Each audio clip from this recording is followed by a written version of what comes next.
Vamos falar sobre política. O apoio de deputados do PSDB à urgência do projeto de lei da anistia abriu uma crise dentro do partido, como se já não bastasse crises suficientes no PSDB, né, Pedro? Pois é, o PSDB vai diminuindo, mas mantém a velha tradição da franquia, quase uma franquia do PSDB dividido. O Yuri sabe bem que a gente brincava com isso na época do Estadão, quando o PSDB ainda era grande e vivia tendo seus rachas. E agora a gente tem uma reedição da disputa entre cabeças brancas e cabeças pretas, ou seja, a velha guarda tucana e os deputados mais jovens, que geralmente são mais à direita do que a velha guarda tucana, que foi a questão da anistia. A pequena bancada do PSDB, hoje com 13 partidos, registrou 38% de adesão à anistia, ou seja, 5 deputados. Beto Pereira, Beto Richa, Daniel Treziak, Giovana Sá e Lucas Redecker. Essa é uma apuração minha e da Isabel Mega. Nós dois conversamos com os tucanos ali. Bom, aí o que aconteceu? Os tucanos das antigas, aqueles tucanos fundadores do partido, eles ficaram muito incomodados com essa votação de parte da bancada em relação à anistia e se manifestaram nos grupos de WhatsApp da legenda e também publicamente, alguns deles. Isso causou, inclusive, algumas desavenças nos grupos de WhatsApp do PSDB. E nós conversamos com o José Aníbal, que é o presidente do Diretório Municipal aqui do PSDB da capital, ex-senador, que é um quadro histórico do PSDB. Ele já tinha feito um apelo nas redes sociais dizendo o seguinte: retirem as assinaturas, a democracia é um bem absoluto. E citou Ulisses Guimarães, dizendo: traidor da democracia é traidor da pátria, não a anistia. E aí me contaram as fontes do PSDB que depois desses apelos, pelo menos um desses 5 disse que poderia tirar a assinatura, ainda que simbolicamente, porque depois que as assinaturas são protocoladas para o pedido de regime de urgência, não dá, até dá, mas é um procedimento muito complexo. Então tem uma estratégia para pelo menos esvaziar esse discurso da oposição. O José Aníbal disse ainda o seguinte, que o partido inteiro, o PSDB inteiro no Brasil, teria reagido a esses 5 deputados que se manifestaram favoráveis à anistia. Diz que foi uma reação muito forte, que o PSDB tem história e não pode aceitar participar desse movimento. Outros tucanos que conversaram com a Isabel Mega disseram que o pedido de assinatura para o pedido de anistia, na verdade, foi mais uma sinalização, um gesto, porque há uma discordância em relação à dosimetria. Boa parte desses tucanos que assinaram avaliam que as penas são muito altas. Não necessariamente eles são a favor da impunidade para quem depredou a Praça dos Três Poderes. E talvez esses deputados votem contra a anistia no plenário. Porque vamos lembrar, se por acaso o Hugo Mota, que é o responsável, que tem a palavra final sobre ir ou não para o plenário, decidir botar para jogo o projeto, aí vamos ter uma nova batalha, a batalha voto a voto no plenário.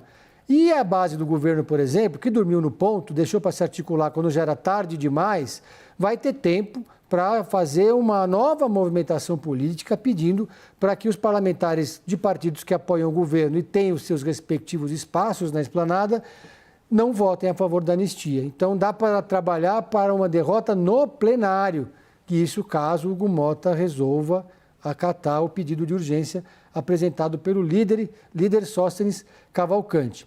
Então vamos ver como é que vai terminar esse novo capítulo da franquia PSDB dividido. Só se, para finalizar mesmo, esses parlamentares são todos de estados, Centro-Oeste, Beto Pereira, Mato Grosso do Sul, Beto Richa, Paraná, ex-governador, Daniel Treziak, de Rio Grande do Sul, Giovana Sá, Santa Catarina e Lucas Redecker, Rio Grande do Sul. São estados geralmente mais à direita, com um forte apelo do eleitorado bolsonarista. Então, eles estão dialogando com as bases deles. Mas essa é uma crise, ser bolsonarista ou não ser mais à direita ou mais ao centro, continuar sendo social-democrata ou não, que acompanha o PSDB desde o ano de 2018, quando o Geraldo Alckmin, ainda tucano, sofreu aquela derrota histórica e registrou um pouco mais de 4% dos votos na eleição presidencial. Eu até... Exatamente. Oi, desculpa, Débora, pode falar. Não, pode falar. Não, é que o Pedro mencionou essa questão, né, desde 2018, eu diria que talvez até ali naqueles naquele período da campanha pelo impeachment de Dilma Rousseff, 2015 e 2016, que também houve ali uma adesão mais rápida, mais direta, outros demoraram mais, enfim, e depois teve todo aquele desdobramento ali que o Pedro mencionou, dos cabeças brancas e cabeças pretas, no apoio ao governo Michel Temer e na própria condução do partido, que levaria ali aquela debacle de 2018. E só para registrar também que a nossa colega aqui da editoria de política, Letícia Martins, também fez apuração a respeito desta reação do ex-senador José Aníbal, e ela conseguiu falar com um desses 5 signatários dos deputados federais, que foi o Daniel Tredziak, lá do Rio Grande do Sul, para registrar o posicionamento dele, que ele diz, olha, com todo o respeito que mereça o ex-senador, referindo-se a José Aníbal, que ele está convicto na assinatura que deu à urgência do projeto de lei da anistia, porque acredita que há agora, que o PSDB tem na essência a luta contra abusos do autoritarismo e que agora estaria ocorrendo um abuso e o uso do Estado como instrumento de vingança política, palavras aqui de Daniel Tredziak, referindo-se ao governo, dizendo que o governo tem adotado ali uma política de revanchismo, referindo-se ao governo Lula e todo o contexto ali envolvendo o que aconteceu no 8 de janeiro e etc. Desculpa, Débora, só para ter esse registro aqui. Imagina. Não, é porque eu gostaria só de um overview do Pedro, porque é o seguinte, ainda se discute, Pedro, se vai ou não pautar na Câmara, se diz muito assim, olha, há uma possibilidade, pode ser que paute, pode ser, mas no Senado não vai pautar, não vai seguir no Senado. Eu queria que você trouxesse por quê, baseado em que se diz, Davi Alcolumbre não vai pautar. Qual é o acordo? Qual é a certeza? Se baseia em que essa certeza de que Davi Alcolumbre não vai pautar? E assim, claro, eu não digo que é uma certeza sua, não sei se você concorda, se você tem essa apuração, porque às vezes eu vejo todo mundo nessa certeza e eu realmente fico na dúvida se está tão certo assim essa sentença de que não, de Davi Alcolumbre não passa. Será que esse acordo está tão certo, tão sacramentado assim? Isso é só aqui uma provocação. O governo aposta também que o Hugo Mota não vai pautar. O Hugo Mota e Alcolumbre viajaram... mas o governo apostava... Desculpa, mas o governo apostava até que a oposição nem tinha assinatura suficiente. O governo aposta muito e aposta errado muitas vezes. Ainda bem que o governo não vai no cassino, né? Porque senão ia perder dinheiro. Mas os dois viajaram juntos com Lula para o Japão. Tiveram muito tempo para conversar, são mais de 20 horas de voo. Então, daí surgiu uma certa convicção. Primeiro, o Hugo Mota tem dito, sempre disse isso, desde a campanha dele à presidência da Câmara, que é contra a banalização do regime de urgência. Ele quer respeitar os ritos, valorizar o trabalho das comissões.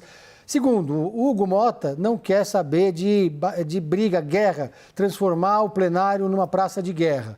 Ele quer que o plenário tenha pautas mais consensuais, mas a pressão está muito grande.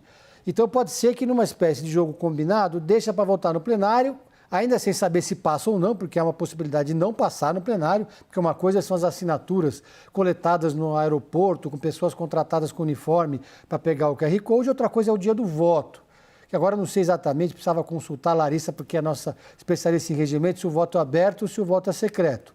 Aí, quando chega no Senado, o cenário é outro. Primeiro, porque o Davi Alcolumbre também deu sinais de que não pretende pautar o projeto, está próximo do governo, tem espaços que são de responsabilidade dele, de administração dele no Ministério, como, por exemplo, a pasta onde estava Juscelino Filho, que é o Ministério das Comunicações, tudo passa pelo Alcolumbre.